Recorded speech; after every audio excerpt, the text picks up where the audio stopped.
बेटा हुआ है। सब महाराज बदल जाते हैं, लेकिन तुम्हारे पास यदि धन है, संपत्ति है, तो सब आकर कहते भैया तुम बहुत अच्छे हो। क्या है, क्या तुम अच्छे हो इसलिए कह रहे हैं? नहीं, तुम्हें नहीं कह रहे हैं, ये जो तुम्हारे पास रुपया है ना, ये जो पैसा है ना, इसको देख करके वो कह रहे हैं। तो सारा खेल ये लक्ष्मी का है, ये धन का है, इसलिए इस कली से बचना है।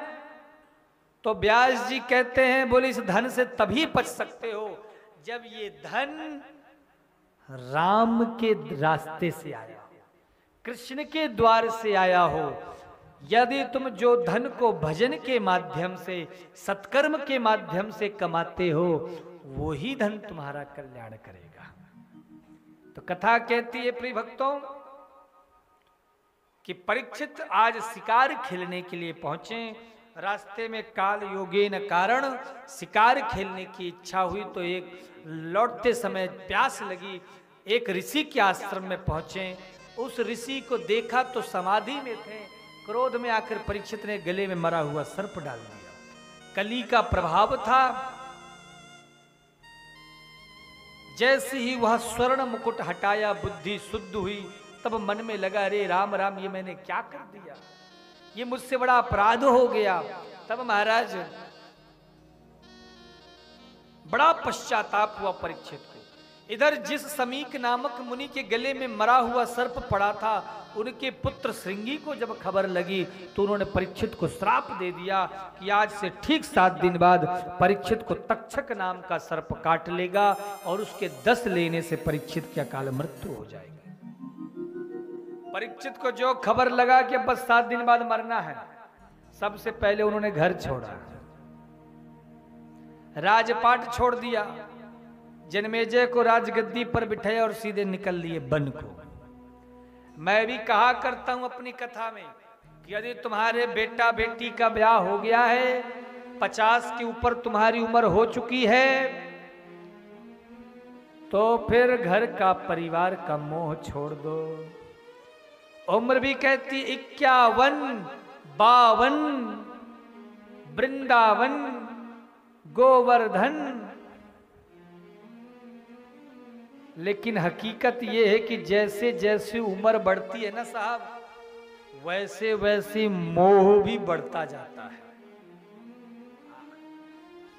सही बात है कि नहीं?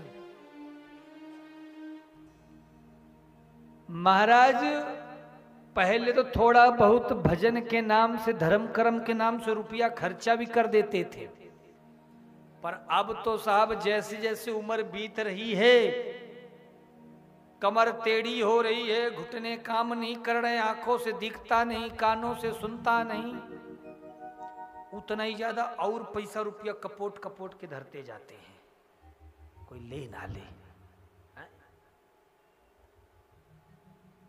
अरे साहब, अगर कोई ऐसी सुविधा बन जाए कि जो भी तुमने कमाया सब अपने साथ में ले जाएंगे, तो बोलो कोई भी अपने आने वाली पीढ़ी के लिए छोड़ के जाता? क्यों भैया जी, कुर्सी वालों, छोड़ के जाते आप?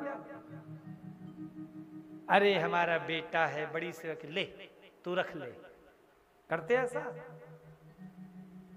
महाराज 1 रुपया भी नहीं छोड़ते, लेकिन मजबूरी है कि जिस दिन मरोगे, अरे रुपया की कौन कहे, जिस शरीर में तुमने खूब क्रीम पाउडर लगा के चमकाया है ना, रगड़ रगड़ के, वो शरीर भी यहीं रह जाएगा, ये शरीर भी साथ नहीं जाने वाला। तो ये समस्या है। अन्यथा महाराज कोई भी संसार में कुछ भी छोड़ के ना जाता, सब लेके जाता, लेकिन विवस्था है, फिर भी कोशिश यही रहती है कि कुछ भी बचने ना पाए, छूटने ना पाए। इसीलिए शास्त्र कहता है कि जैसे जैसे तुम्हारी अवस्था बढ़े, इसका मतलब ये नहीं है कि तुम घर को छोड़ दो, चित्रकूट आ जाओ, वृंदावन आ जाओ, मैं ये नहीं कहना चाहता हूं। तुम घर में रहो, लेकिन एक साधु की तरह रहो, एक संत की तरह रहो। संसार का सुख दुख तुमको प्रभावित ना कर पाए, ऐसा जीवन जियो। आ रही बात समझ में? परीक्षित को पता लगा 7 दिन बाद मरना है, क्या किया? सब छोड़ दिया। तुम्हें तो ये भी नहीं पता कि जो श्वास गई वो लौट के आएगी कि नहीं आएगी, पर तुम क्या कर रहे हो? बोलो जय श्री कृष्णा, और प्रेम से बोलो। तो परीक्षित जी महाराज यमुना के तट पर आकर बैठे हैं।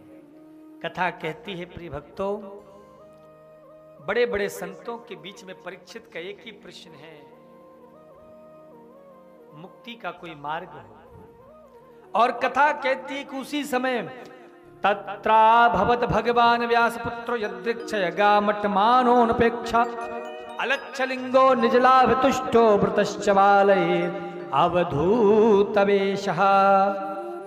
तुरंत महाराज सबके बीच में ही देखते देखते स्वयं भगवान सुखदेव प्रकट हो जाते हैं। बोलिए सुखदेव भगवान की